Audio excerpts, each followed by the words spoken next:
Et avec nous pour en parler, Jonas Haddad, orateur de Valérie Pécresse, candidate LR à la présidentielle 2022. Bonsoir, Jonas Haddad, merci d'être avec nous. À vos côtés, en direct par Skype, France Quatrebeuf, déléguée départementale du MoDem dans le Nord. Bonsoir, France Quatrebeuf, et merci également d'être avec nous en direct. On évoquera tout à l'heure l'un des autres grands titres de l'actualité, cette grève de jeudi à l'école qui s'annonce massive pour exprimer le ras-le-bol concernant le protocole sanitaire. Mais d'abord, on s'arrête sur ces vœux d'Emmanuel Macron à la presse. Au début de ce rendez-vous, d'ailleurs, le président de l'association de la presse présidentielle lui a lancé cette petite phrase un peu taquine. Dans une démocratie moderne, on tient des conférences de presse.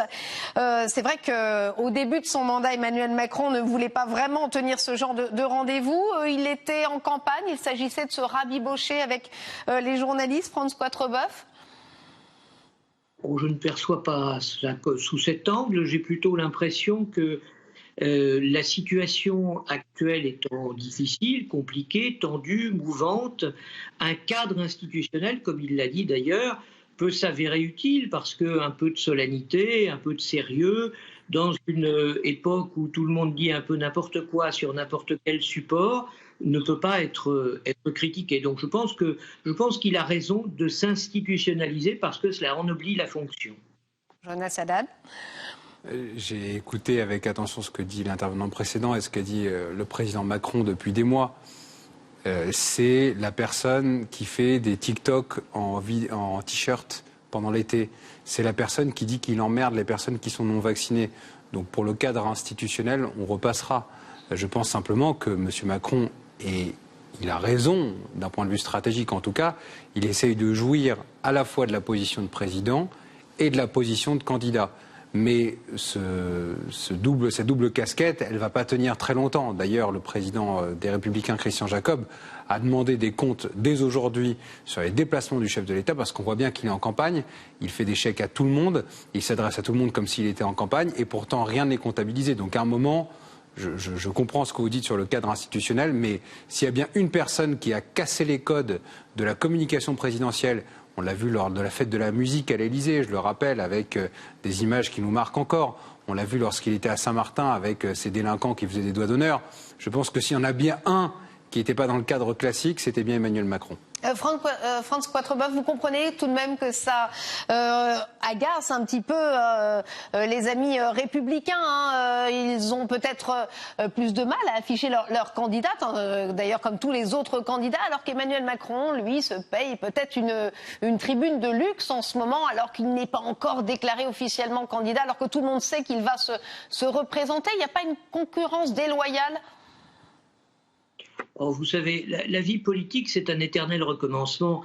Moi, je me suis engagé au MoDem contre Casse-toi pauvre con et Nicolas Sarkozy. Vous engagez contre l'emmerder les citoyens, alors? Eh bien, vous voyez, toujours, et à chacun de porter sa croix, à tour de rôle. Voilà, bon. Alors, nous, centristes, c'est vrai que nous préférons une politique apaisée. Et c'est vrai qu'incontestablement, nous sommes minoritaires, pris ensemble. Les énervés de gauche et les énervés de droite, c'est vrai. Bon. Alors, le président de la République peut être soupçonné de faire campagne à la fin de son mandat, comme avant lui François Hollande, bien qu'il ait renoncé à se représenter, comme avant lui François Mitterrand, comme avant lui Nicolas Sarkozy, comme tous les autres.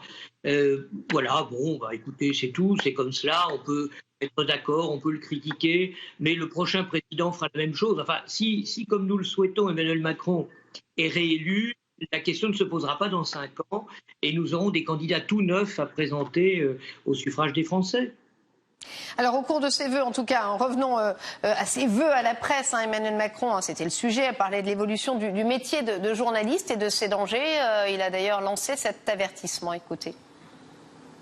Le métier de journaliste est bouleversé partout, y compris dans de grandes démocraties, par une conjonction aussi inédite de phénomènes. Le modèle économique de votre profession, d'abord, est battu en brèche par l'avènement de grandes plateformes de l'Internet et de la société du tout gratuit. Vous l'avez parfaitement dit, je reviendrai sur plusieurs points que vous avez mentionnés. La révolution numérique, ensuite, change profondément la production même de l'information. Là où elle était le monopole de personnes formées pour cela, Aujourd'hui, chacun, smartphone à la main ou clavier au bout des doigts, peut s'improviser, et je pèse mes mots, journaliste. Comme le dit un de vos confrères, la presse de plus en plus est donc devenue, je le cite entre guillemets, un combat de rue. Jonas Haddad, on sent que le président a distribué un petit peu les bons points et les mauvais points. Certains médias, d'ailleurs comme France 4, qui l'a comparé à une salle de classe géante pendant le premier confinement. Il faut vivre avec son temps et faire avec et ne pas forcément dénigrer, ou il est dans son rôle et il a finalement raison avec ce type de discours? Non, là-dessus, vous voyez, comme quoi on n'est pas des opposants énervés, comme le disait notre intervenant précédent. Moi, je partage totalement le constat d'Emmanuel Macron. Aujourd'hui, tout le monde s'improvise journaliste. Des gens s'improvisent aussi influenceurs. Et selon le mot de Michel Denisot, il n'influence que les influençables.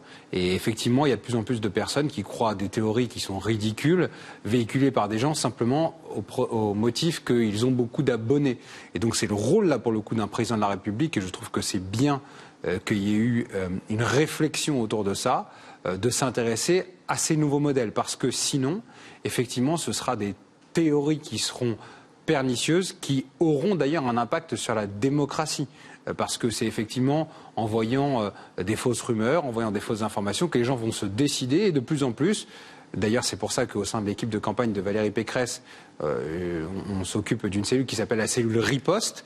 On voit des fausses informations qui sont véhiculées par tous les candidats. Et c'est notre responsabilité en tant à la fois que responsable politique, mais aussi de journaliste, de faire en sorte que le choix des citoyens soit un choix éclairé.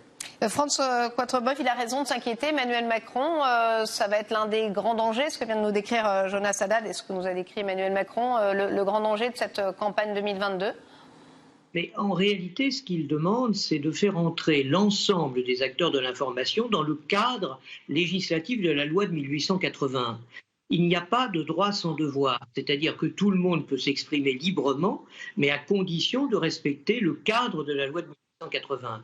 Ça n'est pas du tout une atteinte à la liberté d'expression, c'est simplement responsabiliser. Vous êtes journaliste, c'est votre métier, vous êtes responsable, et il est normal que toutes celles et tous ceux qui portent une information soient responsables de la même manière. En fait, c'est tout simple, et ne puissent pas raconter n'importe quoi sous l'anonymat. Et donc, effectivement, cette campagne, vous savez, toutes les campagnes sont difficiles. Bien sûr qu'elle sera brutale comme toutes les autres campagnes. Mais ce qui est important, c'est de travailler dans la durée. C'est-à-dire que, vous savez, la campagne, dans 6 mois, elle est terminée. Et donc, ce qui est important, c'est que nous puissions avoir un cadre institutionnel durable, parce qu'on sait bien que les chaînes de télévision traditionnelles vont aller en déclinant. Et il faut faire rentrer dans ce cadre de responsabilité l'ensemble des intervenants de l'information publique comme privée. C'est tout simple et c'est tout à fait légitime. Alors je suis ravie, François Quatrebeuf, que vous nous qualifiez de journaliste, parce que on va essayer de le prendre à l'humour.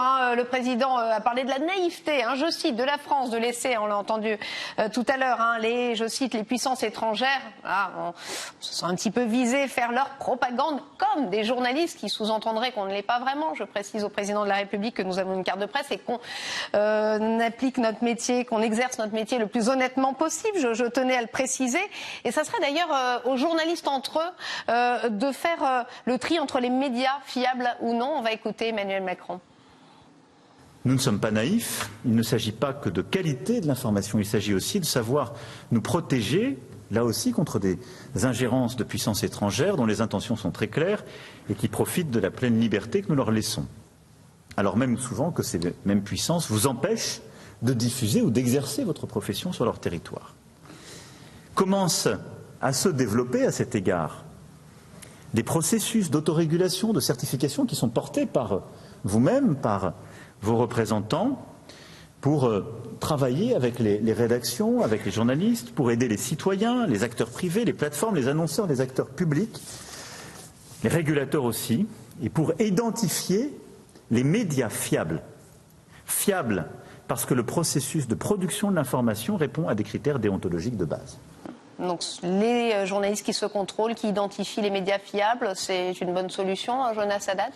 Alors, toute profession a un organisme de régulation. Donc ça, on ne peut pas contester le fait que ce soit nécessaire. Mais c'est assez curieux de voir ça de la part d'un président qui a enregistré une émission quelques jours à l'avance, contrôlée, et sur la première chaîne de télé en France. C'est-à-dire qu'il s'est payé un spot publicitaire en réalité. Et ça me rappelle, vous savez, dans ce film OSS 117, dans lequel le Français vient donner des leçons aux étrangers en disant « vous êtes une dictature ».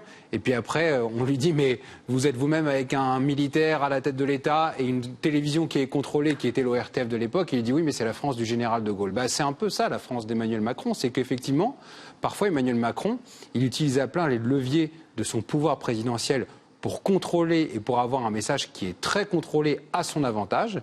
Et d'un autre côté, il regrette des ingérences de puissances étrangères. Je pense que chaque profession doit avoir sa régulation, et même pour ce que ce soit pour votre chaîne ou pour des chaînes étrangères. Il y en a. Je vous rassure, je pense que le CSA nous guette. Voilà, ça existe. Si on faisait mal notre ça existe, travail, donc je pense que ça, c'est légitime et personne ne peut y échapper. Et d'ailleurs, même s'il y a des critiques qui sont formulées à l'encontre de chaînes qui sont d'origine étrangère, il faut les entendre. Mais, venant de la bouche de quelqu'un qui a un vrai contrôle de son image politique et qui jouit de tous les leviers en tant que président de la République, c'est assez cocasse. France Quatrebeuf, votre avis sur ce que vient de nous exposer Jonas Haddad. Je ne vous demande pas de prendre parti, évidemment. Vous avez l'aimabilité, en tout cas, de vous exprimer sur notre chaîne. Mais c'est vrai qu'il y a deux poids, deux mesures. Emmanuel Macron aurait peur peut-être de la contradiction, selon vous ? Mais vous savez, ça me fait penser à cette phrase de François Mitterrand, l'auteur de ce magnifique pamphlet, Le coup d'État permanent, qui disait « La Ve République était dangereuse avant moi, elle le sera de nouveau après moi ». Rappelons-nous, mon contradicteur est l'héritier d'Alain Peyrefitte, de son mouvement politique. Lorsqu'Alain Peyrefitte était ministre de l'Information, le contenu du journal de 20 heures se décidait dans son bureau. Et donc nous sommes aujourd'hui encore dans cette époque qui est celle d'une forme d'autoritarisme gaulliste, d'une forme de mainmise sur l'information. Incroyable que vous nous faites. J'espère que c'est bien enregistré ce que vous êtes en train de dire vis-à-vis d'Emmanuel Macron. C'est un aveu incroyable. Vous comparez ces interventions à celles de l'ORTF. Ce que je vous dis simplement, c'est qu'il faut démocratiser notre système, que cela ira par l'arrivée, je le souhaite, mais que, en tous les cas, si on peut constater une chose, en revanche, c'est qu'il y a la possibilité pour le président de la République de s'exprimer effectivement, prioritairement sur les grands médias, mais cela n'empêche pas un certain nombre de médias qui parfois appartiennent, eux, à des groupes financiers, de mener des politiques de communication très agressives envers le pouvoir politique. Il m'arrive de regarder CNews, il m'arrive d'écouter Europe 1. On ne peut pas dire que ma famille politique y soit particulièrement bien traitée. Vous voyez, monsieur, c'est peut-être la différence entre vous et moi. Moi, je préfère que des chaînes financées par des capitaux privés aient leur propre opinion, que ce soit l'impôt des Français, le vôtre et le mien, qui financent des opinions qui ne sont absolument pas, si vous voulez, neutres. Quand je vois ce qui se passe sur les chaînes du service public, parfois avec une orientation et une ligne politique qui est extrêmement claire, soit en faveur du gouvernement, soit on est clair sur une ligne qui est plutôt de gauche, je préfère des gens qui se payent potentiellement une ligne politique que des gens qui font payer ça par les contribuables. Oui, ça c'est certain, c'est une divergence entre nous. Une réponse peut-être ? Il n'y a pas la vérité, là je vous fais une vraie réponse de centriste, il n'y a pas de méthode parfaite. Oui, les journalistes du service public sont majoritairement à gauche. Monsieur Zemmour veut y mettre de l'ordre, alors comment va-t-il faire? Il va les épurer. Je vous rappelle qu'il y a d'autres chaînes où si l'on ose se moquer de Monsieur Pro, on est licencié le lendemain. Alors, si vous voulez, le problème, c'est que quand vous êtes dans une société privée, vous devez respecter la ligne officielle, sinon vous êtes viré. Quand vous êtes dans une société publique, l'impôt des Français sert majoritairement, effectivement, à financer une ligne qui est assez marquée à gauche. Et nous, les centristes, les démocrates et les modérés, trouvons particulièrement peu à nous exprimer. Nous aimons... C'est connu que le centrisme n'est pas du tout accepté à la télévision française. En tout cas, nous, on vous accepte, François Quatrebeuf. On va d'ailleurs vous inviter à rester avec nous,